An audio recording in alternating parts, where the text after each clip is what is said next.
Hello, this is Max with Please You Boat Games, and I'm here with the next iteration of our toy prototype. Now, what's greatly becoming a battle of structure versus unstructured. We have our two parts. We have an increasingly complex puzzle box containing what I believe are two keys. Hopefully two keys. Instructions say there's two keys. And an assortment of everyday objects that I'm allowed to use in order to reach the keys.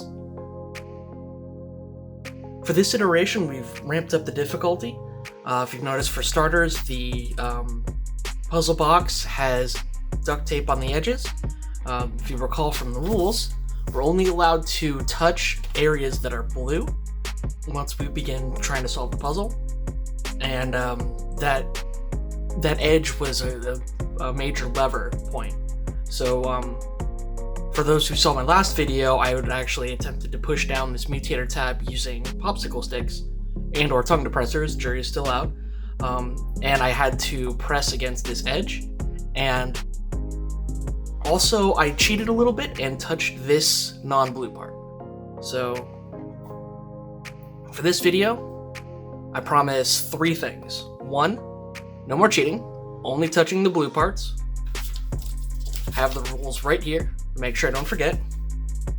Two, I'm going to try to describe what I'm doing more clearly so that it's more, it's easier to tell what I'm doing.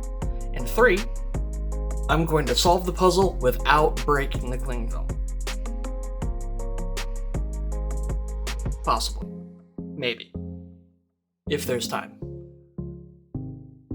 One last thing before we proceed, I do want to go into a little bit more detail about what's changed. For starters, this piece of wood used to be a free-floating object, which meant that players would be able to push it out of the way, they could lever it, they could prop it up or down, but now it has a little bit of tape connecting the two wooden elements, so it's more aligned with this opening, making it harder to work around. It still has a little bit of play, but not much. Second, there's little bits of foam on the box's right, my left side of the puzzle. That makes it harder to see. You can kind of see it poking out in the back. Makes it harder to see the key on that side. More importantly, though, it also makes it more difficult to recover. The key on the other side doesn't have as much of the obstruction. It also has this new pipe cleaner element that makes it much easier to get. As you can see, it's almost towards that edge. I almost don't even need tools in order to get it out.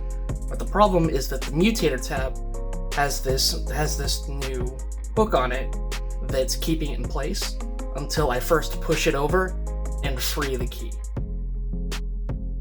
Speaking of, I think that's going to be the vector I'm going to try first.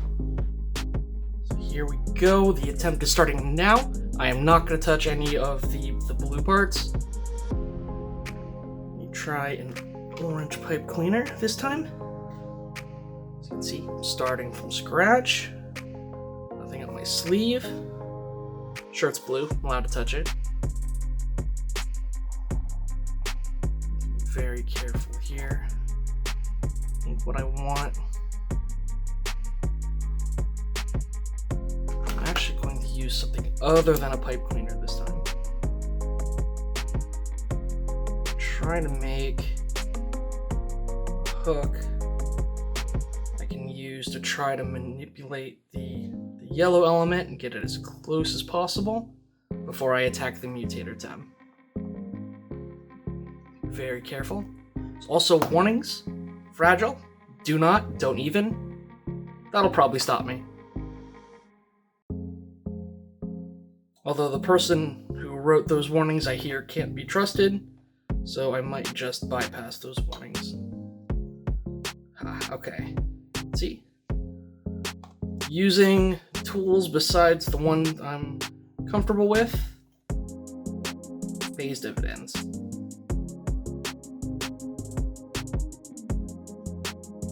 Oh no. Come on. We're so close. Can't get... I might be able to just fish the key out. There we go. Didn't touch anything. Bypassed the trap on the mutator tab. Just for fun, I'm gonna see if I can tease that out. I'm not breaking the thing, just bending it. Oh, this is hard without cheating.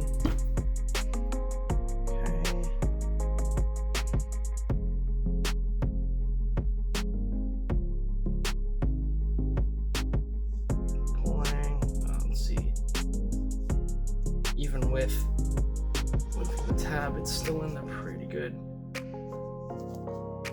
Well, I'll take my victories where I can get them. So now I have my key. I'm actually not going to take it apart. Absolutely could finish the puzzle. I'm allowed to touch these parts that aren't blue. It's only the box itself that I'm not allowed to touch, unless it's blue. Now, my next trick, I'm gonna try to retrieve the other key as well. If I can, actually, I'll just use the other end. Kind of started going into it, but while I was working on this iteration, I kind of realized that the more I add rigid structures and rules to the box, the more we move into order versus chaos kind of motif here. The old zigzag. It's never let me down. So far, anyway. This is good, though. This shows that by using the same attack over and over again, having less and less success each time, shows me that these... I think we might have actually got it here. But what that's showing me is that these iterations are working. And it's showing me that these other tools in the toolkit besides the pipe cleaner are useful. There you have it. Completes our iteration demo for the toy prototype. Look forward to our next video. I know I am. My name is Max again from Pleasy Boat Games. Thank you for watching and enjoy the rest of your day.